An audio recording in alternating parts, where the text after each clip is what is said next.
Mesdames et messieurs, bonsoir et bienvenue à tous dans ce journal. À la une de l'actualité, ce soir, cette montée au créneau de certains agents de Gabon Télévision ce matin devant le portail de l'institution, des agents qualifiés de grévistes et dont l'accès au bâtiment serait désormais sous condition. Plus de précision dans un instant. On le disait tantôt, mouvement d'humeur ce matin à l'entrée de Gabon Télévision.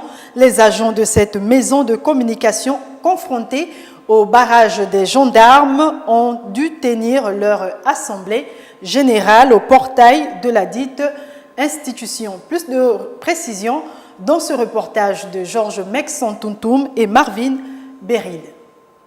Le syndicat des professionnels de la communication de la radiodiffusion-télévision du Gabon a tenté d'organiser une assemblée générale dans les locaux de la dite structure. Cependant, la rencontre n'a pas pu se tenir, empêchée par la présence des gendarmes. Nous sommes étonnés qu'à l'issue de cette crise, que nos locaux soient envahis par des forces de sécurité.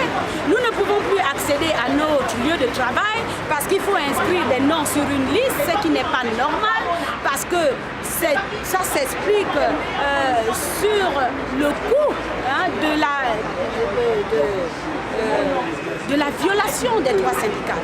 On ne peut pas comprendre qu'on nous empêche d'entrer dans notre lieu de travail, exprimer notre mécontentement parce que la grève doit se faire dans son milieu professionnel.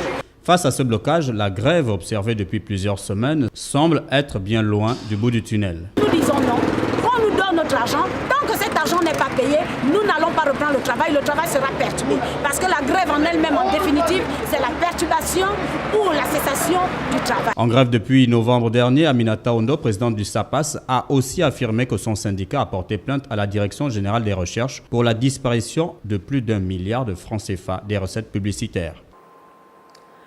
Présentation du plan national 2015-2016 de promotion et de protection de droits de l'homme et vœux aux partenaires de développement et à la société civile ce mercredi à Libreville par le ministre gabonais Alexandre Désiré Tapoyo, un plan reparti en 3 groupes qui vise à améliorer la politique des droits de l'homme au Gabon. Compte rendu de cette rencontre avec Kenny Ongori et Wildy Ologué.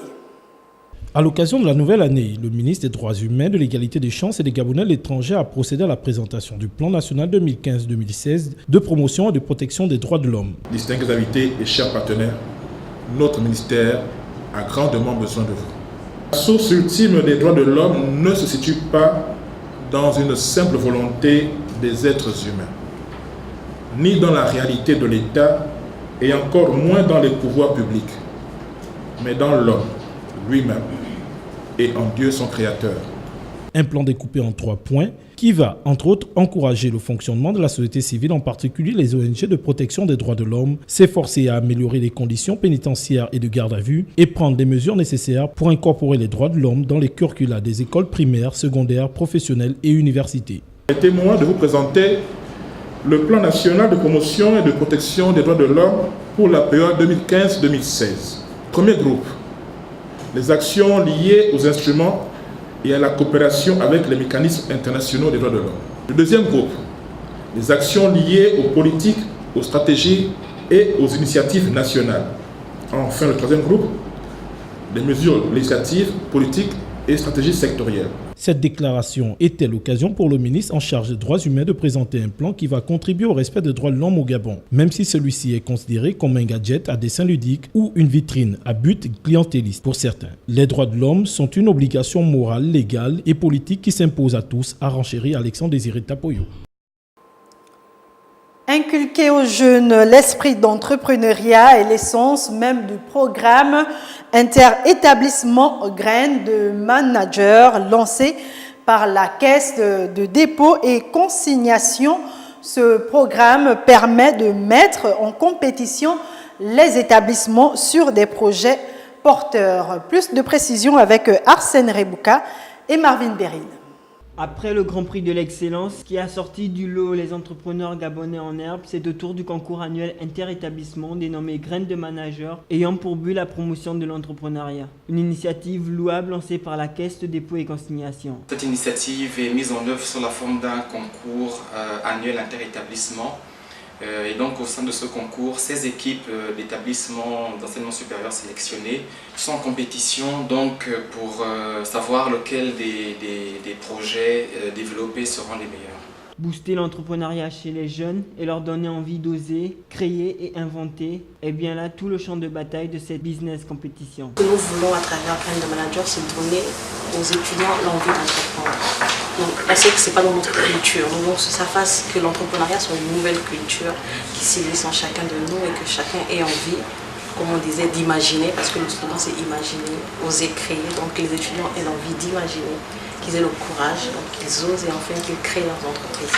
Un programme, une initiative de plus qui montre bien la volonté de semer en chaque jeune un esprit d'entrepreneur, un esprit de challenge à ses futurs leaders, pourquoi pas économiques de demain. Alors qu'il ferait l'objet d'une inculpation de la part du parquet de la République, Jean Ping et d'autres membres du Front de l'opposition ont tenu une conférence de presse ce mercredi après-midi.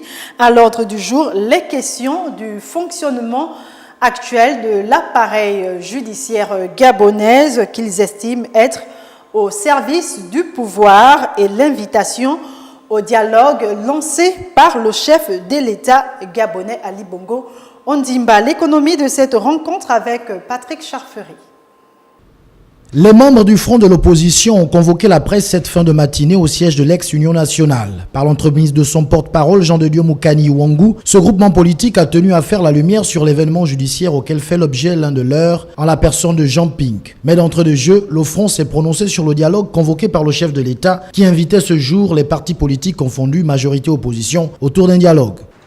Il nous est demandé d'aller traiter des questions qui concernent au plus haut point notre pays, sans ordre du jour et donc sans préparation aucune. Le Front refuse d'être la caution de cette mascarade. Pour toutes ces raisons, le Front ne prendra donc pas part à ce dialogue de dupes. Revenant sur les attaques perpétrées au domicile de Jean Ping, le porte-parole du Front a relevé le caractère partial de la saisine d'office du parquet qui n'a pas tenu compte des déclarations des agresseurs de Ping qui citaient nommément dans une vidéo diffusée au cours de cette conférence le sieur Opianga. Nous attendons sa saisine d'office pour faire la lumière autour de ce meeting supposé du PDG et dont le dessin réel de ce meeting supposé s'est révélé sur les lieux, c'est-à-dire l'agression de M. Jean Ping, c'est-à-dire l'agression de M. Amougemba. Ces aspects, qui sont des infractions, appellent qu'une saisine du parquet soit engagée d'office sans que nous n'ayons à nous plaindre. Le Front de l'opposition, qui avait déjà déposé une plainte remettant en cause l'éligibilité d'Ali Bongo, compte rester sur cette voie et espère le faire plier d'ici 2016. Et pour la boucle de cette édition, retenez qu'avant de poursuivre le porte-à-porte qu'elle a initié depuis quelques jours déjà dans le 3e arrondissement de Libreville, le secrétaire d'arrondissement Jocelyne Makita a réuni les cadres des fédérations 3 et 4 du 2e siège mardi dernier. Objectif, rétablir la quiétude qui règne depuis toujours après l'annonce bien sûr de la création d'autres fédérations. Reportage de Justin Bitegui. Loin de maintenir la polémique qui règne au sein des fédérations 3 et 4 du 2e siège, le secrétaire d'arrondissement PDG du 3e arrondissement, Jocelyne Makita, a tenu à rétablir la quiétude et mettre fin aux incompréhensions selon les statuts du parti. Conformément aux prérogatives qui sont les miennes, je m'appuierai toujours sur l'article 49 de nos statuts. J'ai dû réunir les cadres des fédérations 3 et 4, notamment les bureaux de fédération, les membres du comité central, donc les secrétaires de section et quelques membres du Conseil national présents et disponibles, afin de rétablir la quiétude au sein de ces deux fédérations, tout simplement parce que ces militants étaient frustrés à l'annonce de la création d'autres fédérations, 3 et 4, au niveau du 2e siège. Je leur ai dit que je n'avais reçu nullement d'instruction de la hiérarchie, notamment du secrétariat exécutif qui est l'organe décisionnel de notre parti, en vue d'un renouvellement. Au moment opportun, nous serons notifiés par cette hiérarchie qui ne manquera de le faire par écrit.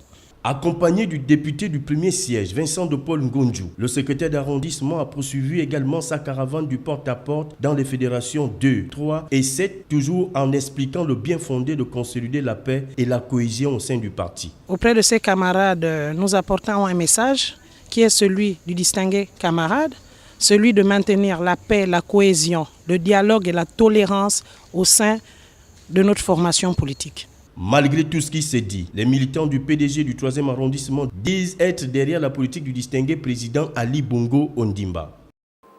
Voilà, c'était l'essentiel de l'actualité de ce mercredi. Merci pour votre fidélité. L'information se poursuit bien évidemment sur Gabon News. Bonne fin de soirée à tous et à demain 20h.